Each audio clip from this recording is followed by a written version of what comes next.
The film opens by introducing a teenage boy named Akai, who has just been sent to a juvenile detention center for robbery. On his very first day, he crosses paths with another inmate named Ikuto. Thinking Ikuto is also new, Akai casually starts a conversation with him. But when he asks what crime Ikuto committed, the answer makes him uncomfortable. Ikuto calmly says he has done things Akai would rather not hear about. Not long after, another inmate approaches them. He looks much older, even though this is a juvenile facility. It turns out he is only 18 and is part of a gangster training school in Japan. Not knowing who he is, Akai casually assumes the guy is in the wrong prison and jokes that he looks too old to be there. That mistake instantly sets him off. The inmate explodes in anger and tries to attack Ikuto, but he clearly picked the wrong opponent. With a single powerful kick, Ikuto knocks him out and sends him flying. Because of the chaos, a guard named Hakamata drags Ikuto away to solitary confinement. It soon becomes clear that Ikuto is not a new inmate at all. He is someone who has ruled the detention center for a long time. This is not his first time being isolated either, since he has previously beaten several inmates badly. His overwhelming strength makes Hakamata resent him deeply. Over time, that resentment turns personal, and Hakamata begins treating Ikuto unfairly whenever he gets the chance. And this is where everything begins. This is Blue Fight, the breaking down of young blue warriors. Things get worse when Ikuto is close to qualifying for early release.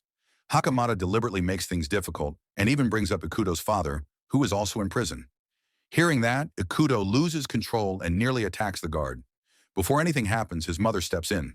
To everyone's surprise, she slaps Hakamata and threatens him, revealing that she secretly recorded his cruel words. Despite all of this, Akai and Ikuto grow closer.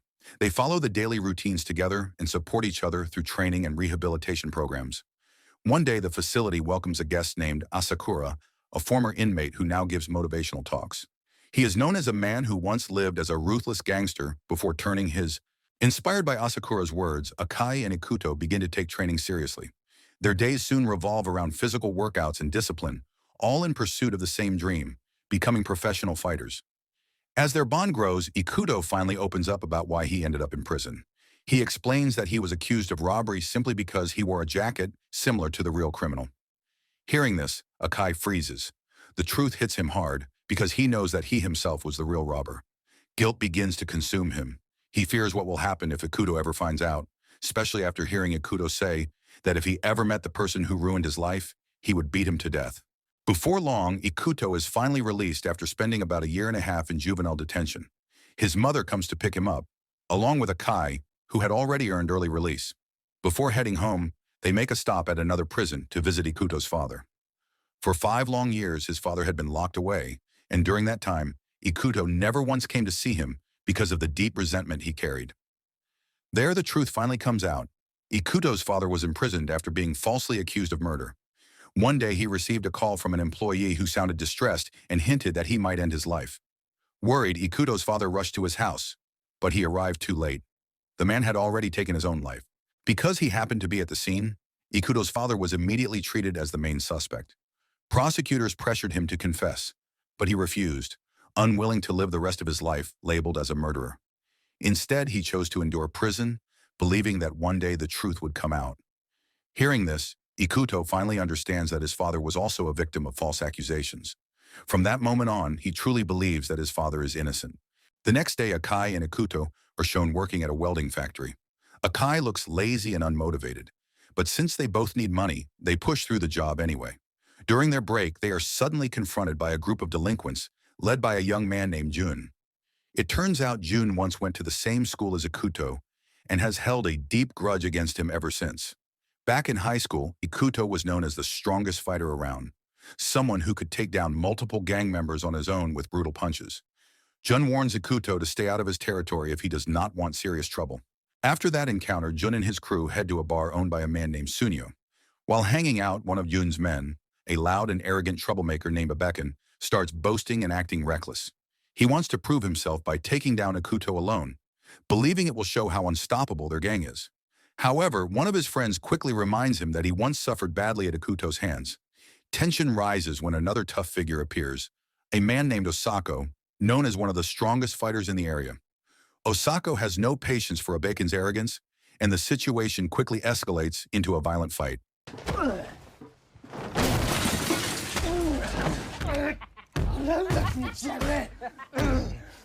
The chaos is abruptly stopped by Sunio, who forbids any fighting inside his bar.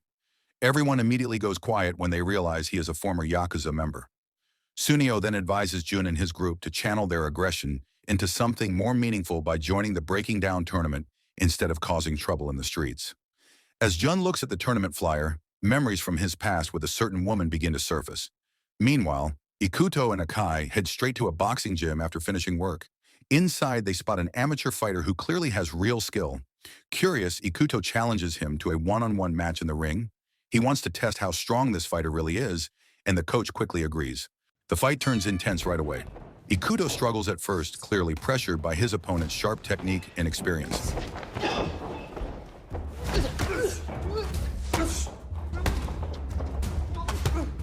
Still, when the moment is right, he turns the situation around and lands a powerful blow that sends his opponent down.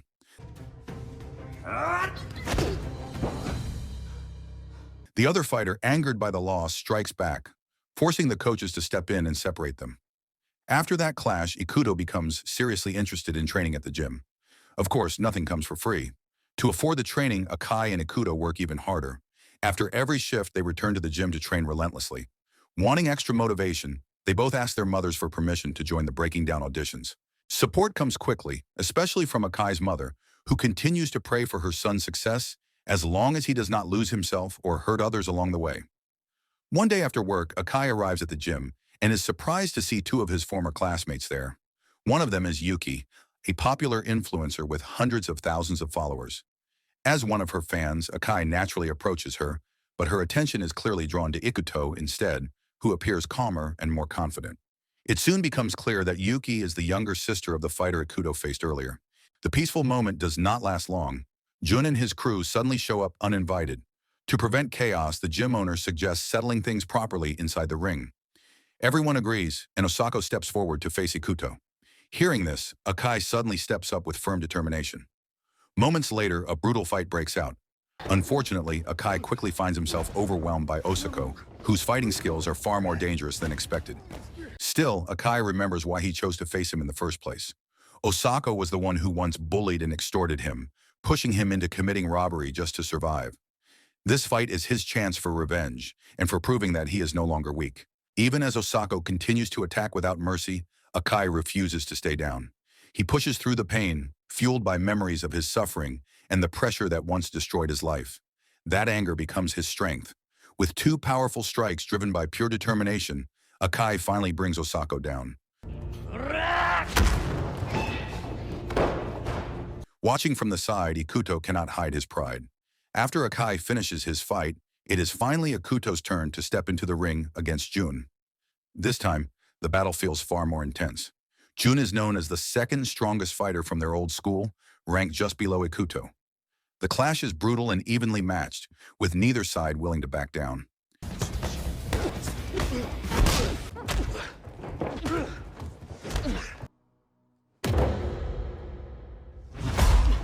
The fight only comes to a stop when Yuki can no longer bear to see Jun badly hurt.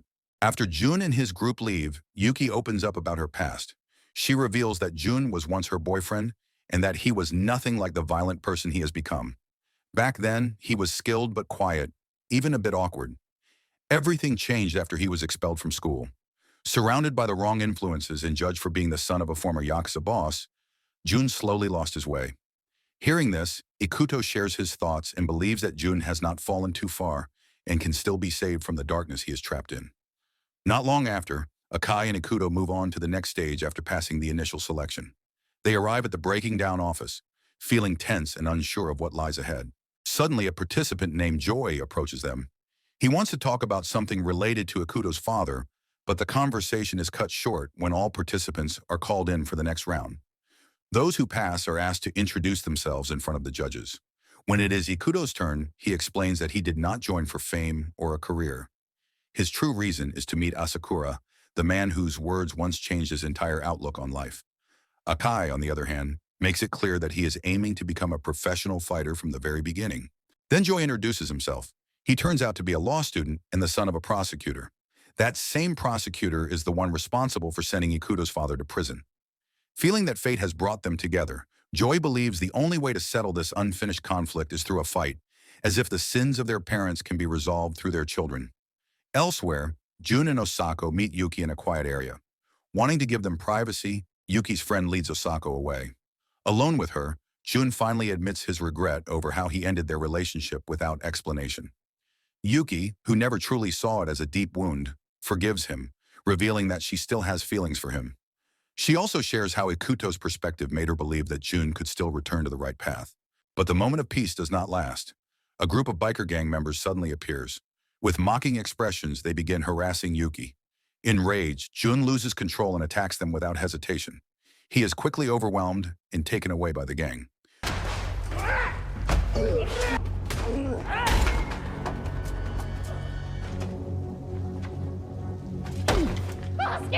On the other side, Yuki rushes off to find help and immediately tells Osako that Jun is in serious danger.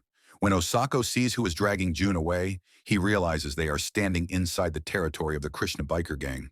Knowing how dangerous that area is, he quickly tries to call his allies.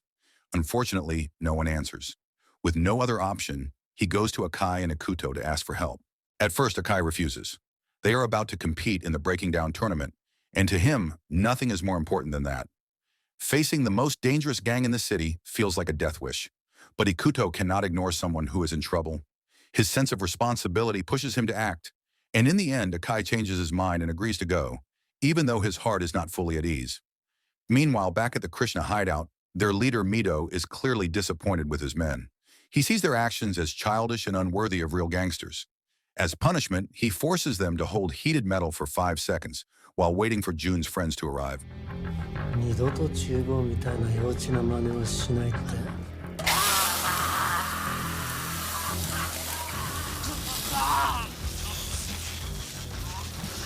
When Ikuto and the others reach the location, they quickly form a plan. If they do not come back out within 10 minutes, Yuki will contact the police.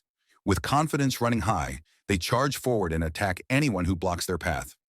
4 enemies go down quickly, and their only goal becomes finding Jun and escaping. But reality hits hard. They suddenly realize they are badly outnumbered, facing nearly 60 opponents. Even so, they push forward without hesitation.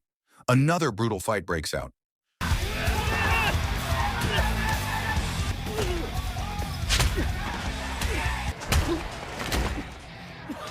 Just when the situation becomes desperate and Ikuto is nearly taken down, Jun's allies suddenly appear, along with members of the Yakuza who once worked under Jun's father.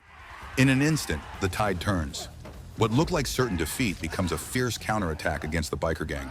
Up to this point, Mito had only been watching. Now he finally steps in. It becomes clear why he leads the gang. He is ruthless and incredibly skilled. One by one, he takes down Jun's allies with ease. When Ikuto finally faces Mito directly, everyone falls silent. All eyes are locked on the two of them, waiting to see who will fall first.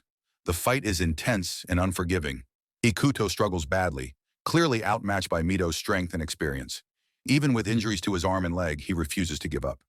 Gathering every ounce of willpower he has left, Ikuto launches a final combination of punches and kicks that leaves Mito unable to continue.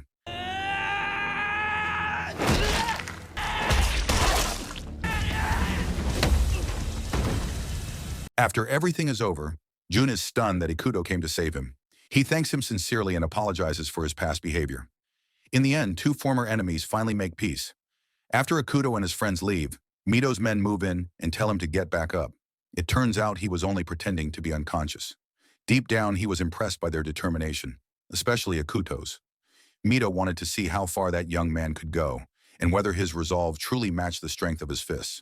Meanwhile, Jun and his group escort Ikuto to the Breaking Down tournament venue. Once they arrive, Ikuto asks the organizers to let Akai fight in his place, since his own condition no longer allows him to step into the ring. After consulting with Asakura, the request is finally approved.